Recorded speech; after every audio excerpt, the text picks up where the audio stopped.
네, 정치권 이슈 짚어봅니다. 국민의힘 김병민 최고위원, 민주당 한민수 대변인 두 분 나오셨습니다. 어서 오십시오. 예, 안녕하세요.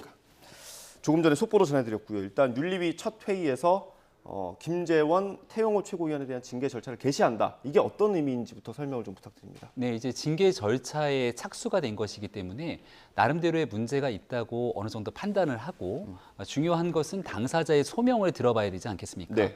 그동안 언론에 보도되거나 나왔던 행동들에 대해서 아마 판단을 하고 있는 상황으로 보이는데 네. 당사자에 대한 소명을 다 듣고 난 다음 윤리위원회가 그 정도로 당에 심각한 해악을 미친 행위인지 등을 이제 판단하게 되겠죠. 네. 징계 절차 착수가 이루어지고 나면 아마 조속한 시일 내에 절차들이 이루어질 것이고 아마 소명 절차가 마무리되고 나면 최종적으로 어느 정도의 수위가 결정될 것인지 등에 대한 논의들이 아마 빠르게 결정될 것으로 보입니다. 예, 이게 뭐 언론 보도로도 나오긴 했습니다만 김재원 최고위원 같은 경우는 5.18 전에 좀 매듭을 지으려는 것 같다라는 전망이 있던데 뭐 공감대가 좀 있습니까? 결론을 정해놓고 윤리위원회가 활동할 거라고 생각하지는 않습니다. 그동안 나와 있는 행동들에 대해서 당원들과 국민들의 여러 평가들이 있는 부분이 있는데 네. 다만 이제 그동안 최고위원들의 여러 가지 설화 등으로 인해서 당이 참 곤혹스럽고 어려운 상황에 놓여져 있다라는 점들은 부인하기 어려울 것 같습니다. 다만 그 정도가 어느 정도로 심각했고 또 여기에 대해서 어느 정도 수준까지 대응하는 것이 과거의 선례에 비추어서 형평성 또 적합성이 맞는 일인지는 아마 윤리위원회 위원들이 개별적으로 잘 판단할 것으로 기대하고 있습니다. 예, 저희가 지금 징계 종류를 그래픽으로 보여드리고 있는데 이 당원권 정지, 그러니까 최고위원의 경우에 당원권이 예. 정지되면 최고위회에도 당연히 못 나오는 거죠? 맞습니다. 과거에도 전례가 있었고요. 예. 일단은 당원권 정지하면 제일 먼저 떠오르는 게 과거의 이준석 전 대표의 사례이지 않습니까? 예. 그러니까 당원권이 어느 정도 기간 동안 정지될지 여부도 중요하고요. 예. 만약 그런 결정이 있게 된다면 언론의 관심사는 내년도 4월 달이지 총선이기 때문에 총선 전 공천이 아마 최종적으로 정리되는 게 2월 정도 수준이지 않을까 싶은데 그런 기간까지 당원권 정지 등에 대한 내용들, 그 기간이 이루어지는지 등도 관심을 갖고 지켜보신 대목인 것 같고 예. 이른바 제명, 또 탈당 권유도 제명 못지않게 굉장히 강력한 징계성이 있고요. 예. 또 그동안 이런 윤리위원회가 실제로 징계 절차가 착수했는데 소명을 다 들어보고 문제가 심각하지만 두 번 다시 이런 행동을 하지 않았으면 좋겠다는 강한 뜻을 담아서 엄중 경고로 끝난 적도 있기 때문에 예. 지금은 그 결과를 예단하기는 어려운 상황인 것 같습니다. 그럼 당원권 정지 위로 나올 경우, 이상으로 나올 경우에는 좀 공천에도 영향이 있을 수 있는 상황이고요. 이게 뭐 시기도 지금 얘기가 많이 나오지만 어느 정도 수위일지 뭐 이런 것도 좀 관심이 가는 것 같습니다. 어떻게 예상하십니까? 저는 일단 5.18 민주화운동 전에 광주 민주화운동 기념식 전에 김재원 최고위원에 대해서는 윤리위가 저렇게 오늘 개시했다고 바로 발표까지 한 거 보면은 나오지 않을까 싶어요. 근데 이게 진정성을 정말 우리 광주 시민은 물론이고 국민들 모두의 진정성을 가지려면은 상당히 무거운 징계를 내려야 되지 않을까. 예. 내릴 거로도 예상이 됩니다. 왜냐하면 과거에 그 최고위원 한 분이 2019년도 자유한국당 시절에 예. 5.18 유공자들에 대해서 정말 제 귀로 의심할 정도로 막말을 했어요. 폄하 발언을 하고 당원권 정지 3개월을 받았습니다. 그리고 그분은 다시 최고위원회 복귀까지 했어요. 아, 그때 그런 일이 있었죠. 맞습니다. 세 분 정도 같이 윤리위에 올라갔던 걸로 기억합니다. 맞습니다. 그래서 그때 많은 국민들, 언론에서 이건 솜방망이다.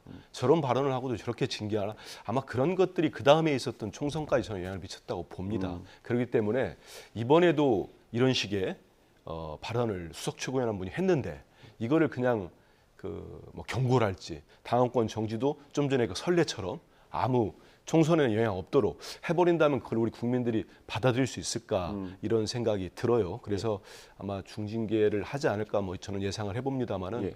그렇게 안 하고 어떻게 그냥 갈 수 있겠습니까? 지금 여당이 김기현 대표 본인도 뭐 여러 가지 문제가 많습니다만 그 대통령실에 한 축은 대통령실, 예. 대통령의 뭐 한일 정상회담이랄지 도청 파문이랄지 네. 지지율이 빠졌지만은 여당은 또 최고위원들이 일단 막말이 분명히 영향을 많이 미쳤거든요. 그래서 고리를 끊기 위해서라도 이번 국민의힘 윤리위는 상당히 강도 높은 징계 절차를 하고 징계를 내놓을 수밖에 없지 않겠나 이런 생각을 해봅니다. 그 김재원 최고위원에 대한 비판은 굉장히 많았고요. 근데 태영호 최고위원 같은 경우는 좀 해석의 여지가 있는 거 아니냐 이런 것도 있습니다. 저는 어떻습니까? 전혀 동의 안 합니다. 왜냐하면은 태영호 최고위원이 말씀하신 것처럼 최고위입니다. 네. 집권 여당의 최고위원이고 이분은 서울의 강남 지역의 지역구 국회의원입니다. 네. 저는 이분이 그냥 탈북을 하신 분, 네. 한 분이랄지 저는 학계에서도 이런 얘기를 대놓고 하면은 논란을 살 수밖에 없어요. 예. 근데 그 4.3에 대한 문제, 김일성 그리고 또 김구 선생에 대한 좀 전에 뭐 소개가 됐기 때문에 제가 다시 언급을 않겠습니다. 네. 그런 얘기들은 학자들 사이에서도 아주 뭐 한두 마디, 예를 들어서 그런 많은 이론 중에 하나, 뭐 논란 중에 하나, 예. 해석 중에 하나로 내놓을 수 있습니다. 예. 그 또한 저는 비판받을 수 있다고 봐요. 근데 태영호 의원은 지금 태영호 최고위원은 본인의 어떤 위치인지, 예. 집권당의 최고위원이 한마디 했을 때 미치는 정치적 영향, 예. 국민들이 주는 영향, 이걸 전혀 몰라요. 그렇기 때문에 저는 이분이 과연 우리나라에서 정치를 하는 게 맞나? 네. 솔직한 얘기로 이런 얘기까지 생각이 듭니다. 예. 그리고 민주당에 대해서도 저는 그런 여당 의원들 많이 못 봤어요. 여당. 특히 최고위원이 JMS를 빗대가지고 계속 공격을 합니다. 예. 그리고 사과하고 자기가 안 올렸다고 하고 또다시 뭐 민주당 또 공격하고 이런 행동은 정말 개과천선이 이루어지지 않는 한 윤리위가 국민의힘 윤리위가 살아있다면 제대로 징계를 해야 되지 않나 이런 생각이 듭니다. 어떻게 생각하십니까? 네, 국민의힘의 최고위원 등 정치인의 발언 또 행동들이 혹여 국민들 눈높이에 맞지 않았다면 여기에 대한 무거운 책임감을 져야겠다라고 하는 생각들이 윤리위원회에 투영이 돼 있다고 생각합니다. 네. 그러니까 작은 실수도 용납하지 않겠다는 집권당의 의지이기도 하죠. 근데 국민들께서 그런 말씀을 주실 수는 있다고 생각하지만 저는 민주당만큼은 이런 말을 할 자격이 있을까에 대한 고민이 듭니다. 네. 어저께 저는 권칠승 수석 대변인이 브리핑을 하면서 국민의힘 오늘 윤리위가 열리는 과정에 두 최고위원의 얘기를 했을 때 귀를 의심치 않을 수가 없었는데요. 지금 돈봉투 사건 때문에 이 녹취록이 드러난 윤관석 의원 그리고 이정근 부총장 등 실제로 당이 윤리 심판을 적극적으로 나서서 행동해야 되는 게 민주당의 당내 상황 아닙니까? 예. 이런 일들에 대해서 아무런 조치를 취하지 않고 있는 민주당이 국민의힘의 상황에 대해서 이런 언급을 하게 되는 것이 과연 말할 자격이 있는지에 대한 궁금증이 하나 있고요. 최고위원의 설화에 대해서 이제 말씀을 주셨는데요. 예. 민주당의 최고위원 중에는 장경태 최고위원이 있습니다. 지난 한미 정상회담 과정 속에 대통령과 이 화동에 대한 화답을 가지고 예. 성적 확대 운운했던 장경태 최고위원의 발언이 얼마나 무지하고 잘못된 발언인지는 그 이후 과거 대통령들 그리고 미국의 다른 대통령들의 행동 등을 통해서 고스란히 드러난 바가 있죠. 근데 이런 일들에 대해서 최소한 반성이나 사과, 자숙하는 모습들이 전혀 보이지 않는 상태에서 네. 상대 정당의 문제를 어떻게든 해결하려고 하는 윤리위원회가 출범됐을 때 이를 맹비난하는 게 과연 적합한 행동인가에 대한 지적은 안 할 수가 없습니다. 저는 민주당이 국민의힘의 내부의 일에 관심 갖고 있을 그 시간에 민주당 윤리심판원 도대체 무엇하고 있는 건지 여기서 준엄하게 언급하는 것이 국민께 보여줘야 될 최소한의 양심이 아닐까 생각합니다. 예, 알겠습니다.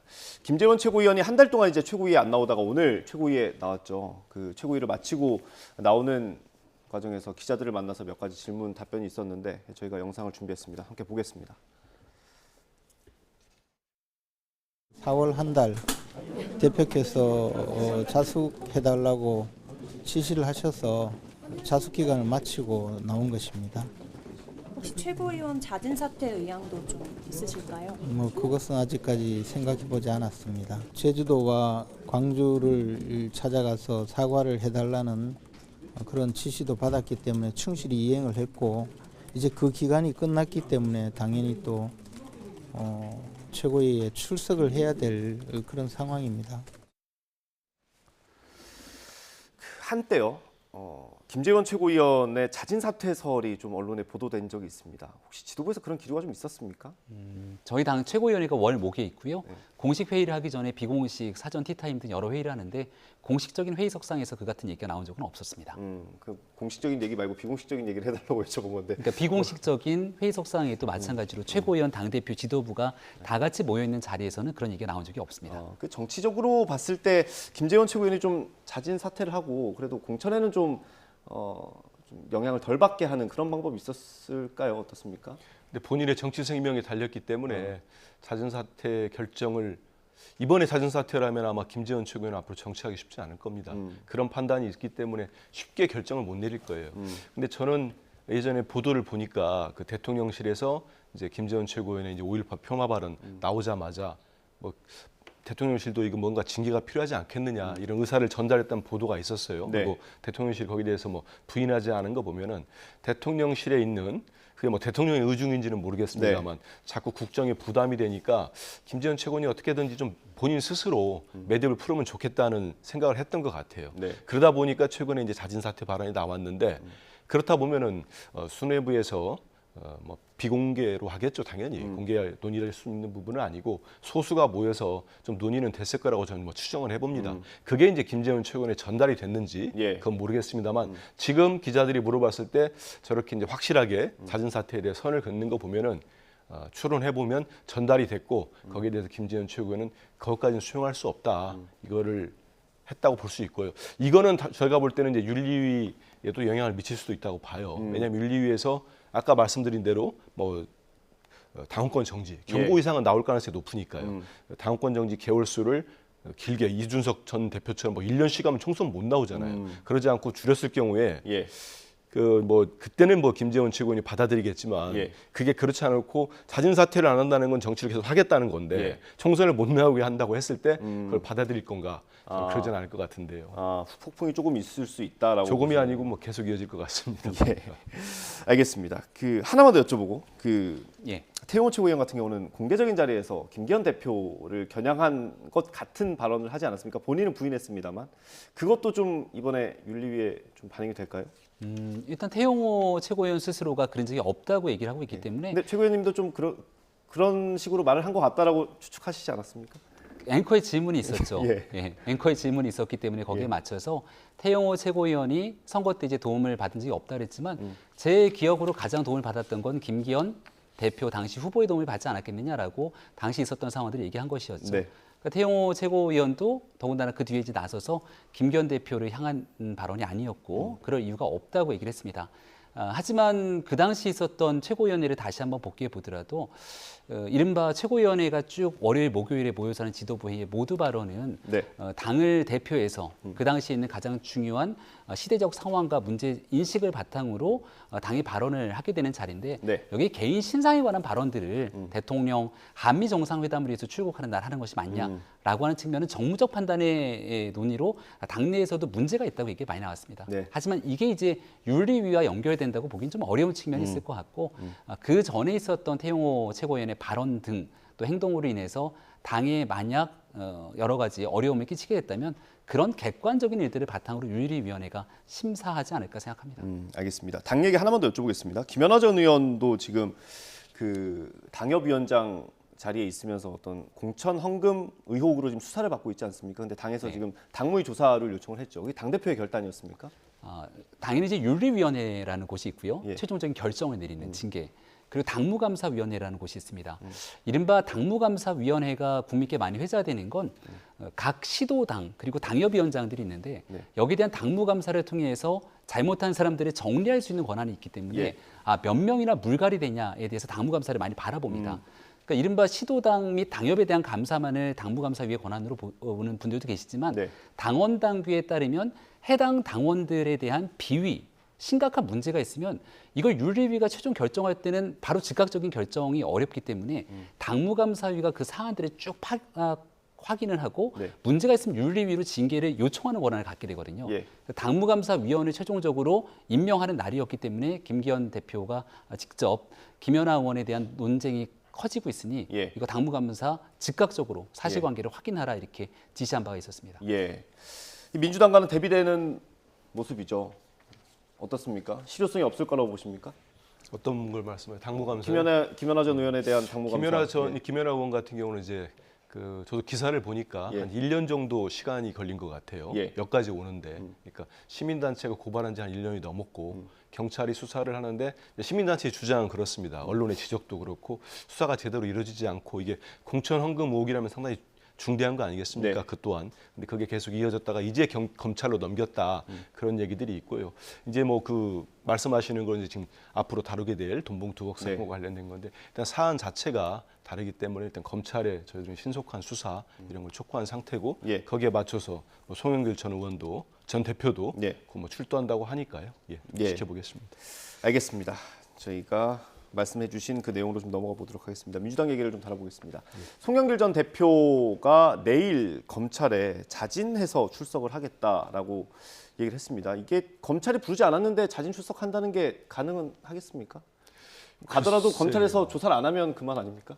근데 일단은 예전 같은 경우는 뭐 제가 기자할 때 보니까 예. 그 이해창 총재께서도 이제 그 사대기 사건입니다. 대선 자금 사건이 불거졌을 때 본인이 직접 출두를 해가지고 네. 당시는 뭐 검찰도 모르겠습니다. 수사를 한 걸로 조사를 한 걸로 네. 제가 들었고 황교안 전 이제 대표 미래통합당 대표께서도 이제 그 국회 선진화법이었나요? 뭐 그것 때문에 아마 예, 패스트트랙 처리하는 과정에서 과정에서 이제 예. 폭력 사태 뭐 있었던 조사를 받았던 것 같은데 송영길 전 대표는 이제 보니까 그 파리에서 기자회견 할 때도 본인이 빨리 가서 직접 조사를 받겠다. 전 그 포인트 두 가지로 봤었습니다. 그러니까 본인이 서둘러 조사를 받고 이어서 하나는 모든 책임은 나에게 있다. 네. 그런 걸 계속 강조를 해왔죠. 그리고 지금 출두하겠다는 얘기를 했는데 자준조사 받겠다고 했는데 검찰은 뭐 필요하면 서면으로 내다 뭐 이런 식의 보도를 제가 봤어요. 근데 예. 이제 송 전 대표는 이제 주변 관련된 압수수색도 이루어지고 있고 계속하는 상황에서 본인이 가서 직접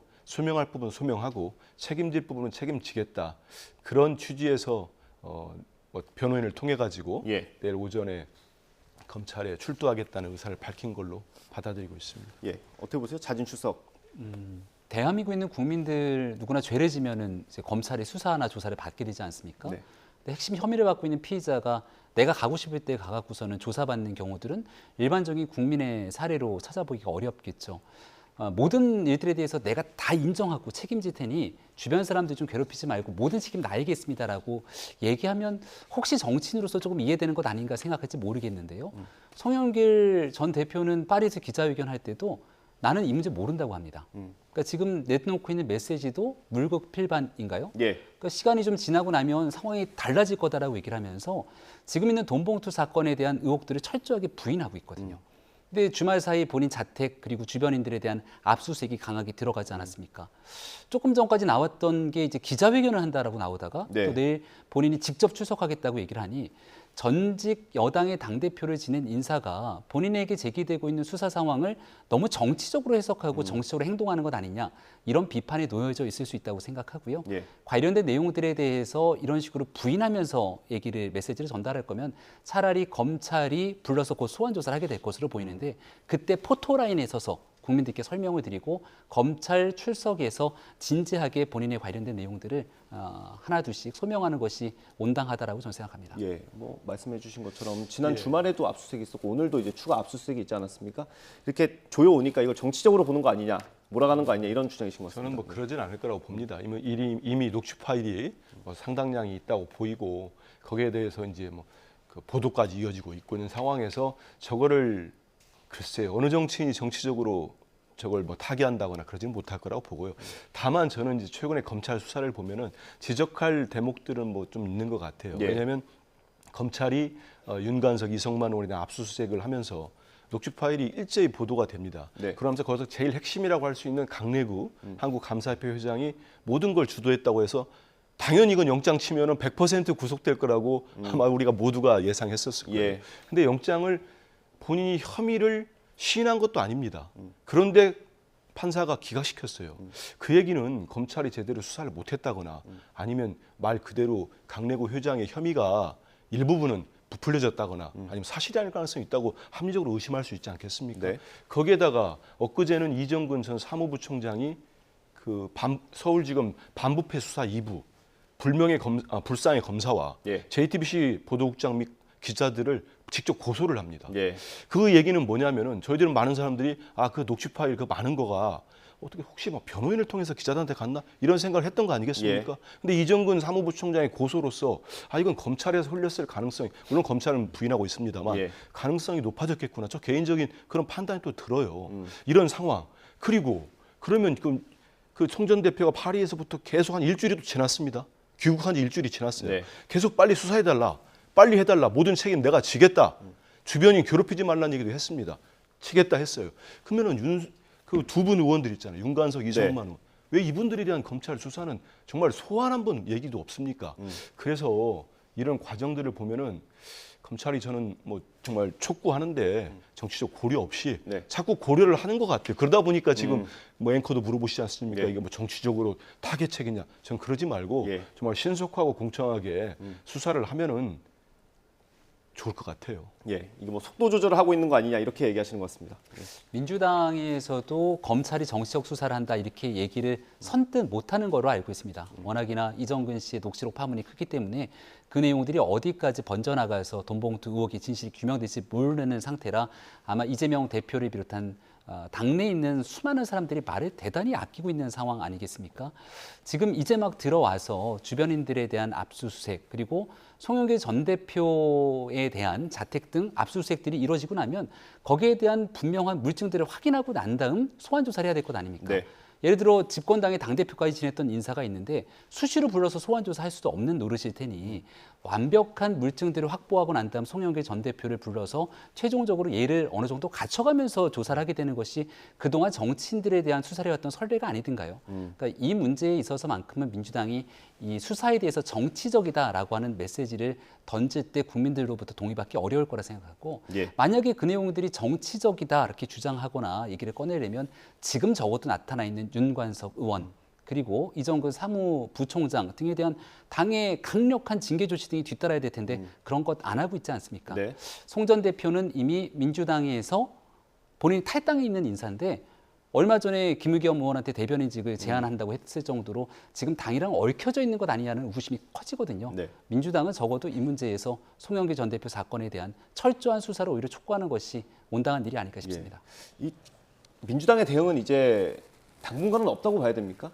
그럼요. 김의겸 의원 저 개인적으로도 뭐 기사가 났길래 아니 지금 탈당하셨는데 그러니까 본인도 송영길 전 대표도 바로 철회를 했고 김의겸 의원도 안 맞겠다고 했으니까 해프닝입니다. 그리고 자꾸 이제 뭐 우리 말을 자꾸 곡해를 하거나 확 돌려가지고 공격을 하는데 전 그런 건 바람직하지 않고 민주당의 확실한 메시지는 네. 검찰이 신속하고 공정하게 수사해달라. 네. 저도 여러 차례 말씀드렸습니다만 2012년에 한나라당 돈봉투 사건 불거졌을 때 벌써 10년 전 일 아닙니까? 네. 근데 그 일이 2021년에 민주당에 있었다는 건 국민들께 뭐라고 하더라도 이 의혹 자체만으로도 저는 면목이 없고 송구한 일이라고 여러 차례 사과를 드렸습니다. 예. 그리고 이건 뭐 정치적 고려 없이 수사를 하라는 겁니다. 검찰이 신속하게 수사하고 이재명 대표도 대국민 사과하면서 분명히 밝혔듯이 여기에 따라서 책임질 일이 있으면 책임져야 됩니다.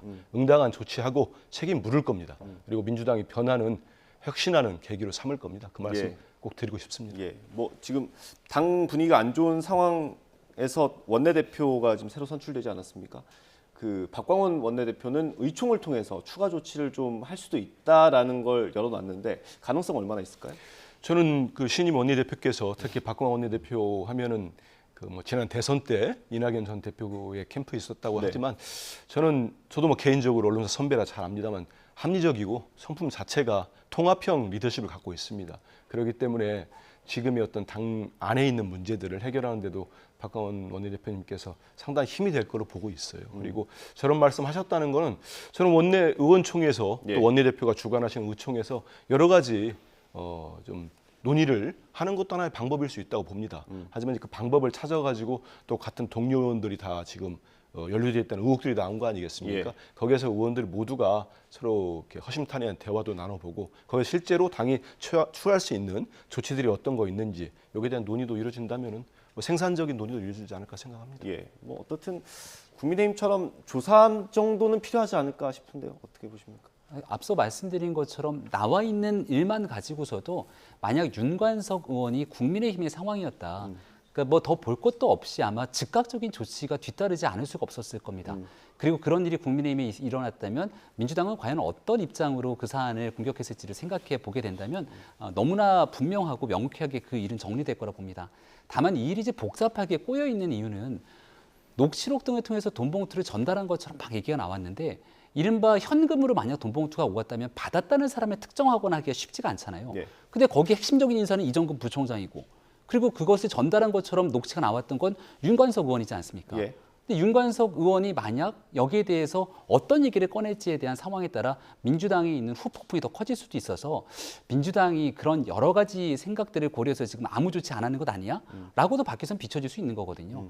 그래서 지금 마냥 수사의 모든 것들이 기대고 끝까지 시간을 지연하는 것이 온당한 일이지 드러난 일만 가지고서도 거기에 적합하게 해당되는 사람들을 즉각적으로 조치하는 게 국민 눈높이에 맞는 일인지 민주당의 판단이 필요한 시점이라고 봅니다. 예. 대변인께 하나만 더 여쭤보겠습니다. 네. 그 보셨는지 모르겠는데 이성만 의원 같은 경우 지난주에 그 돈의 성격은 수사로 밝혀져야 될 부분이다 이런 식의 얘기를 했었어요. 저희가 이 방송에서 그 녹취를 틀기도 했었는데 그건 사실상 돈이 오갔다는 것 자체는 인정한 것처럼 보였거든요.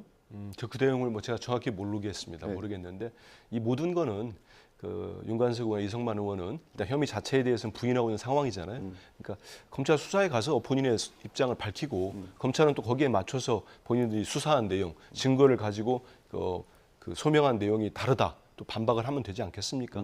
역시 또 재판에 갈 거고 그런 과정들이 신속하게 이루어지는 게 전 중요하다고 봅니다. 알겠습니다. 송영길 전 대표가 파리 현지에서 기자회견을 할 때는 어떤 정치적인 결단을 발표를 했고 이제 국내로 들어와서 사실관계를 좀 파악해서 다시 한번 설명하는 자리가 있을 수도 있다라는 얘기를 했는데 아마 그 자리가 내일이 될 수도 있을 것 같습니다. 송 전 대표가 어떤 얘기를 하는지 내일 또 지켜봐야 될 것 같고요. 다음 주제로 넘어가 보겠습니다. 윤석열 대통령의 국빈 방문 일정이 마무리가 됐고요. 그 결과가 반영된 여론조사가 오늘 하나 나왔습니다. 대통령 지지율 보겠습니다. 네, 긍정평가가 34.5%로 조금 올랐고요. 부정평가는 좀 내렸습니다. 이거는 방미 성과가 좀 있었다라고 볼 수 있는 거겠죠? 네, 전체적인 평가들이 지지율에 영향을 미쳤겠죠. 또 아마 이제 월요일에 나왔던 지지율이기 때문에 이번 주 내내 지난주 5박 7일 동안 있었던 순방에 대한 평가들은 언론, 전문가 등을 통해도 아마 국민들께서 판단하게 될 거라 봅니다.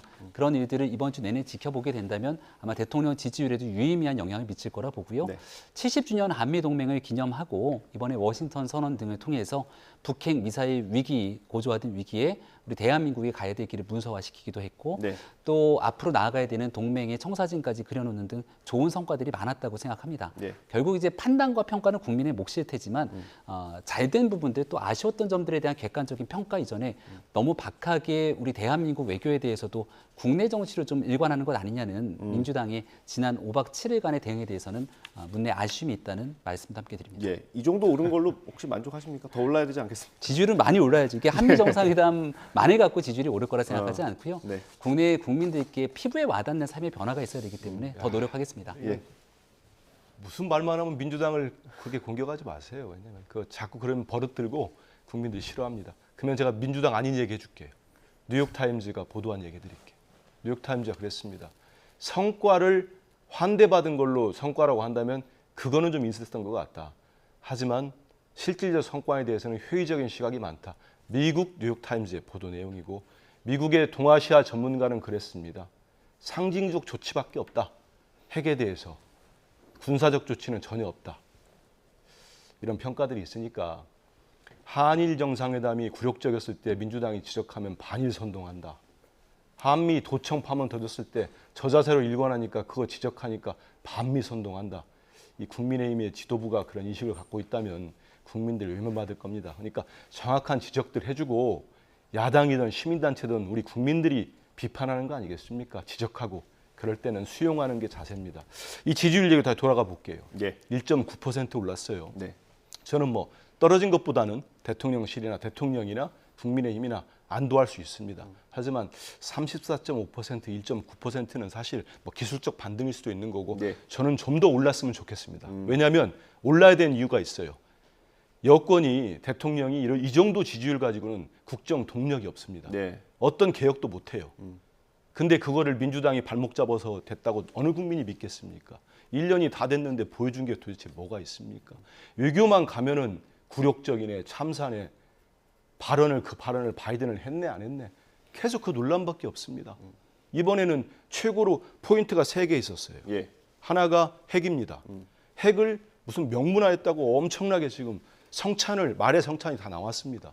나왔는데 대통령께서 귀국 전에 미국 백악관에 있는 핵심 당국자가 핵 공유 아니다.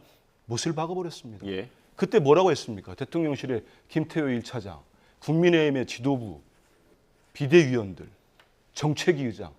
사실상 우리 핵공유 명문화했다고 얼마나 자랑했습니까? 저는 국민의 생명과 안전, 우리 기업들의 생계가 걸린 문제는 겉멋들면 안 됩니다. 폼 잡고 할 일 아니에요. 예. 말 한마디 한마디가 잘못하면 러시아에 있는 우리 17만 교민의 생명이 걸린 문제입니다. 네.